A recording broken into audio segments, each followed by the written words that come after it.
राज्यातील दुष्काळाच्या पार्श्वभूमीवर यंदा मुंबईत अनेक ठिकाणी पाण्याचा वापर टाळत सुकी होळी खेळण्यात आली।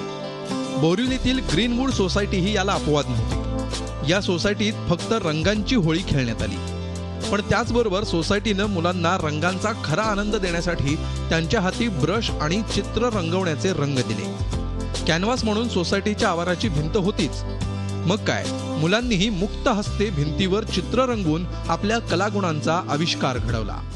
जवळजवळ 15,000 रुपयाचा रंग आणून दिला आणि आमच्या सोसायटीतल्या काही लोकांनी त्यांना मार्गदर्शन केलं आणि आम्ही सोसायटीच्या भिंती म्हणजे मुलांना रंगाबरोबर खेळायच्या करता एक प्रोत्साहन दिलं आणि एक वेगळ्या प्रकारची होळी आम्ही या ठिकाणी अशी साजरी केली आहे। पाण्याशिवाय होळी खेळायची बरोबर आहे आणि अतिशय सुंदर उपक्रम आहे, पण याच्या व्यतिरिक्त प्रत्येक माणसाच्या मनात जी क्रिएटिव्हिटी आणि चित्रकलेबद्दलचं जे प्रेम असतं ते बाहेर काढण्यासाठी हे अतिशय सुंदर उपक्रम आहे।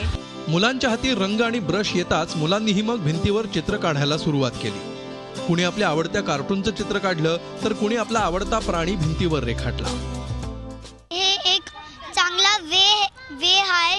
हे होळी अशी साजर करायची आणि पाणी वाचवायचं। मी एक कार्टून काढला आहे, मिकी माऊस। मला हे करून खूप जास्ती मजा आली आणि असं एक तरीका आहे ज्याने आपण एन्व्हायरमेंट नीट ठेवू शकतो आणि वॉटर सेव्ह करू शकतो।